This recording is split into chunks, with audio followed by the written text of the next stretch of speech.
Hi Tessa, welcome to your second ukulele lesson. This lesson is all about making music on the ukulele. All about your posture, how to hold your hands, and what to do in order to make the notes sound. There are three aspects to the music played on the ukulele. There's the melody, the harmony, and the rhythm. Melody are the simple notes that make up the song. Da da da da da da da da. And you can do melody two different ways. You can either play it as notes on the ukulele, or you can sing it the way I did. Most people will sing the melody, but you can play solos and you can play the ukulele that way. The second part is the harmony. Now, if the melody note, let's say, is a C, then a C chord is going to go very nicely with the melody note C. There's G, C, E, C. Those are the notes in the C chord. And they're going to go very nicely with any C. But they'll also go with a G too. The third part, the rhythm, is probably the most important and the one that is neglected. A rhythm is like the drum beat. And I'll make the Z chord, which you know, and we'll just hear the drum beat.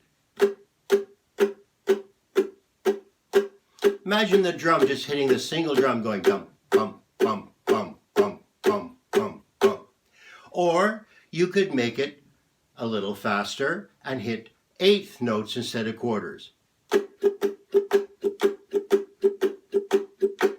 But you can imagine if you played every song like that, you would be boring.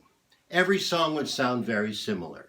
So sometimes in songs you're going to go down, down, down, up, down, up, down, down, down, up, down, up.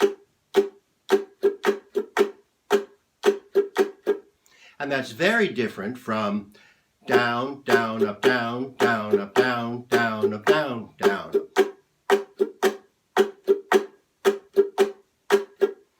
And so you can make different rhythms with the way that you strum. Okay, your posture. The ukulele should not be held level because it's not good for your arm. Your hands and your arms are not in good position. You should think of it as approximately 2 o'clock on the clock, okay, on a slight angle like that. You strum not directly over the hole, but in this part here from the hole to there. So when you strum, if you find, and of course I've been playing a while so it's easier for me with one finger, if you find that your finger is falling into the holes, the spaces between the strings, and you're having difficulty, you can support your finger by putting the thumb on top of it like that. So it would be just like this. So the finger is still sticking out, but the thumb is helping to support it. And you can do it this way. Almost like holding a pick, but I do not like using picks. Okay, make the letter L like we talked about before. Put your ukulele in it, but don't make the mistake of sliding the ukulele all the way back. Don't slide it all the way back because then your thumb is in the wrong position and it comes over the top. You want your thumb to be on the back of the ukulele like that and your fingers to be in the front. Think of each finger as having its own column or its own fret. This first finger is going to cover all the strings in the first fret. The second finger in the second fret, and the third finger in the third fret, and then the fourth finger can handle all the others. And you can't make that if you push it too far in, because then your fingers don't hit the frets properly. So thumb on the back for support, fingers on the front. So let's just make the Z chord that way. Okay, that's the way to do it. So, the important thing about this right hand is that it's not an arm movement. Not only would your arm get tired, but it's not going to make the right sounds. It's a wrist movement. My arm barely moves at all. Okay? Now, the strings vibrate from the nut to the bridge.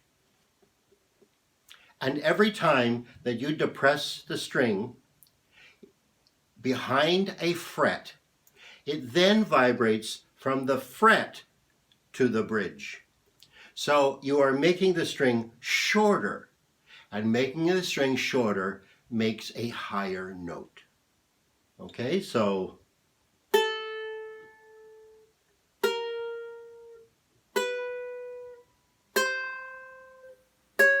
and all the way up.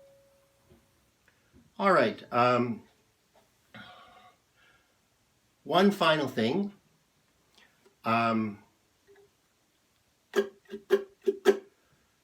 Make, as your follow-up, make the Z chord properly, strum it, and I want you to count it out. It's important that you get your rhythm correct.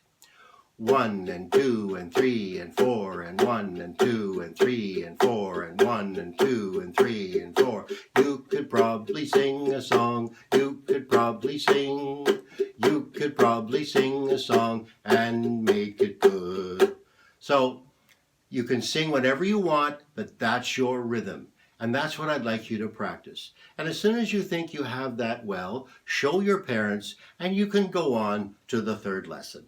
In the third lesson, we're going to be doing your first song and your first chord. Okay? So I look forward to seeing you again. All right, bye-bye, my love.